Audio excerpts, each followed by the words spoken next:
Para finalizar este bloque voy a mostrar una conferencia sobre rupturas de subescapular aisladas.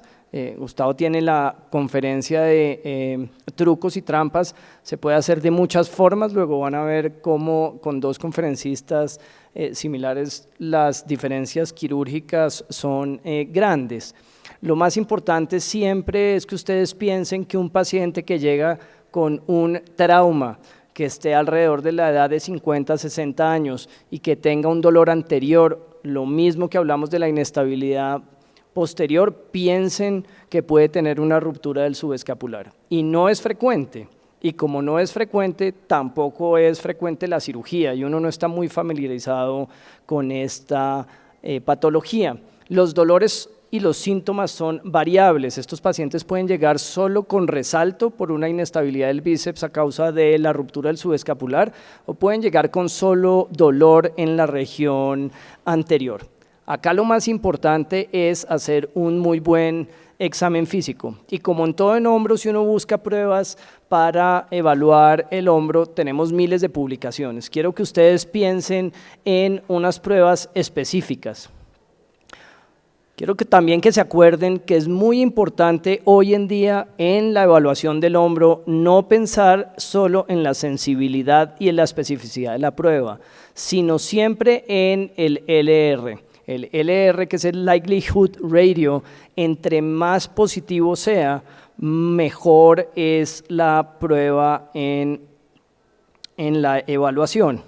Entonces, por ejemplo, fíjense ustedes que cuando uno evalúa las 3 pruebas que hay en la literatura para ver rupturas del subescapular, que tienen la mejor sensibilidad y especificidad, y uno las transpola a ver el LR positivo, en orden de importancia tenemos la primera prueba que es el belly press. Esa prueba del belly press tiene un LR que es 28 positivo.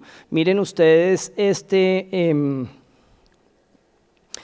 paciente que tiene esta resonancia y miren la prueba, uno le dice al paciente que ponga la mano en el abdomen, le lleva en flexión el codo y le dice que por favor no doble la muñeca. El paciente para poder hacer la presión tiene que reclutar el dorsal y por eso hace flexión de la muñeca. Esta es la mejor prueba. Miren que si ustedes van y buscan la siguiente, que es el abrazo del oso, que va en el hombro contralateral, que presiona hacia abajo y que uno le hace la contrarresistencia, que es una prueba que está en muchas de las conferencias y en muchas de las publicaciones, aunque tiene también un LR positivo que es adecuado, tiene solo 7.5, luego muchísimo mejor prueba la prueba de Napoleón comparado con la prueba del abrazo del oso. Y miren la prueba del despegue, cómo rápidamente baja solo a 1.9 de LR positivo. Uno separa el brazo del paciente y al separar el brazo del paciente,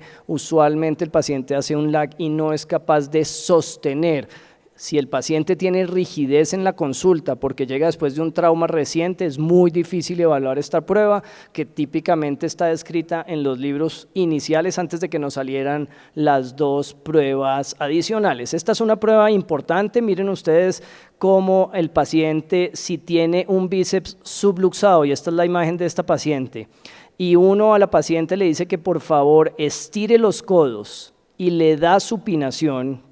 Como el bíceps se subluxa, el paciente o no puede hacer la supinación o hace flexión del codo por el dolor. Esta prueba, desafortunadamente no hay datos, Pascal Boileau la hace de rutina y no está en las publicaciones, pero es una prueba como ustedes ven en la imagen de esta paciente con una ruptura del subescapular y una subluxación del bíceps, como claramente hace limitación en la supinación y además hace flexión del codo. No hay datos, como les digo, del LR de estos pacientes.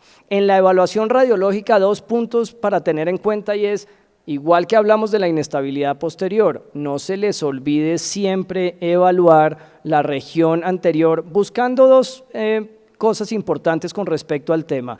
Uno, ver cómo está el cabo del subescapular y ver si el bíceps está en el camino, está intraarticular, está subluxado o está ausente. Este músculo apenas se retrae. La diferencia con las clasificaciones en el supraespinoso no están publicadas, y lo más importante es piensen solo en buscar si está roto o el bíceps subluxado. Cuando uno piensa en la clasificación para hacer el tratamiento artroscópico, la mejor es la clasificación de la FOS, publicada en el 2007, que la clasifica en 4 tipos y un quinto tipo que es irreparable, de los cuales uno puede hacer la reparación artroscópica de las 2 primeras desde una visión intraarticular y de las tercera y cuarta de una visión anterior, como les voy a mostrar. Siempre está descrito en todos los libros el signo de la coma. Para recordarles y que se lleven ese mensaje a casa, es el signo de la coma, es el ligamento glenohumeral superior, que es parte de la parte medial estabilizadora del bíceps en la corredera. Cuando se suelta y se rompe el subescapular de su inserción, ese ligamento queda inserto y uno lo ve en las artroscopias. Ese ligamento nos indica dónde está el borde. Si ustedes ven esta foto, se ve muy bien cómo este es el borde libre de la ruptura del subescapular y cómo el ligamento glenohumeral superior queda inserto, que nos da el borde de la inserción real de ese ligamento. Cuando uno quiere hacer un reparo intraarticular en lesiones 1 o 2, miren esta ruptura del subescapular, cómo hay que ir, probarla y llevarla a su sitio. Una buena técnica y fácil para hacerlo es hacer la reparación con un ancla sin nudos, utilizando una cincha. Y acá les complemento un poco con una técnica que publicamos ahorita en abril del 2021 con el grupo de la universidad, donde esta misma ancla se puede utilizar para hacer la tenodesis simultánea. Eso quiere decir, yo utilizo un ancla sin nudos, me quedan unas suturas libres cuando se introduce el ancla, y esas mismas suturas las puedo utilizar para hacer una tenodesis. Luego se hace tenodesis y rupturas de lesiones del subescapular 1 y 2 en la misma técnica con una sola ancla. Cuando uno va a hacer rupturas 3 o 4, y aquí viene lo que les comenté de diferentes técnicas, es ideal, si uno hace posición silla de playa, hacer una visión anterior y hacer las reparaciones con portales accesorios. La coracoides es el faro y nos va a mostrar dónde están las estructuras. Les voy a mostrar a ustedes a continuación un ejemplo. Van a ver una visión de un hombro derecho en el cual ven la glenoides con el labrum en la parte profunda. Esta es la tuberosidad mayor. Van a estar viendo el subescapular, la coracoides y los coracoideos.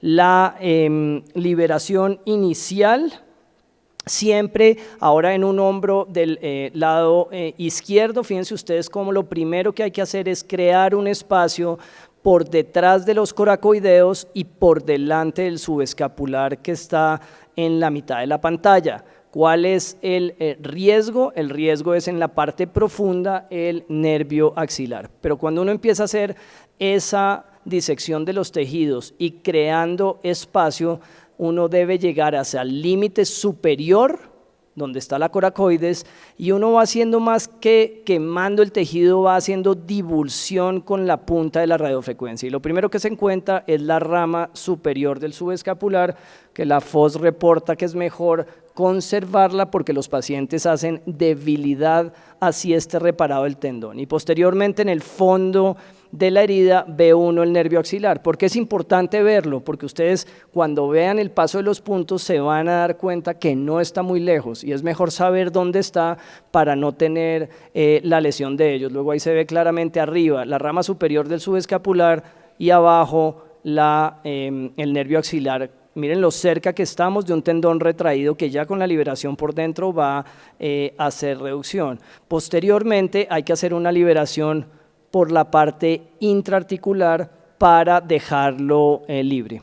Como les digo, hay muchísimas técnicas para hacer la reparación. Les voy a mostrar un ejemplo de ellos y es, después de utilizar múltiples pasadores, volvimos, como alguien decía o Byron decía esta mañana, a técnicas anteriores. La utilización de un pasador común y corriente curvo es mucho mejor que los pasadores anterógrados que usamos para manguito rotador. Se debe hacer medialización y se pueden utilizar diferentes constructos. Yo sigo convencido que es suficiente hacer un constructo medializando el tendón con un ancla arriba y un ancla abajo. Aquí viene una parte importante y es cómo pasar las suturas. Como les digo, la forma más fácil es haciendo una visión nuevamente en este hombro del lado derecho, donde está la tuberosidad, con un ancla abajo y un ancla arriba. Acá tendríamos el borde de la cánula, solo hay una cánula de 8,5 anterior y un portal accesorio anterosuperior por donde entra el recuperador de sutura. El recuperador de sutura mantiene el subescapular, el ayudante sostiene la cámara y uno a dos manos con un penetrador curvo hace el paso de las suturas.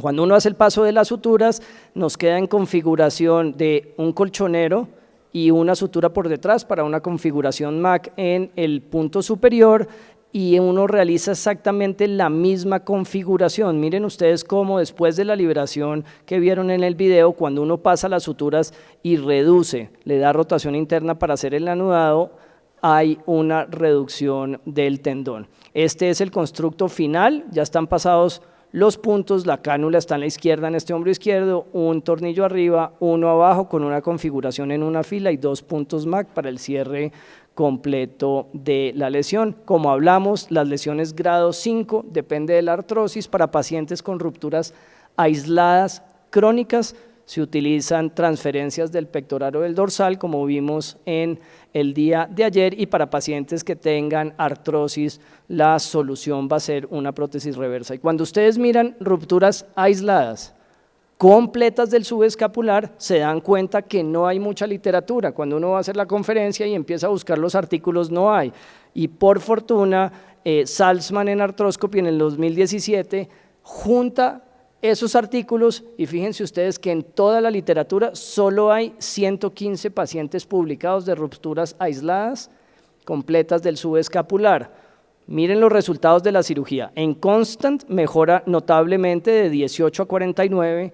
Por supuesto, todos los pacientes mejoran su fuerza, pero miren cómo solo alrededor del 60% de los pacientes hacen negativización de las pruebas. Eso quiere decir que no todos los pacientes vuelven a tener pruebas negativas cuando se evalúan en el seguimiento, pero sí se les quita la sintomatología. Y un punto para pensar de esos 115 pacientes es que alrededor de 10%, de acuerdo a la serie, se rompen, especialmente con una fila simple. Por eso ustedes han visto en los últimos 2 o 3 años varias publicaciones y ponentes que dicen es mejor hacer una doble fila con la complejidad técnica que les acabo de mostrar. No sabemos si esto es una tensión en valor, aumenta el costo y fuera de eso hace que la reruptura no se disminuya. Con estas series tan pequeñas faltarán muchísimos años para que sepamos la respuesta. Yo sigo haciendo una fijación en una fila medializada con un ancla superior y un ancla inferior. Muchísimas gracias.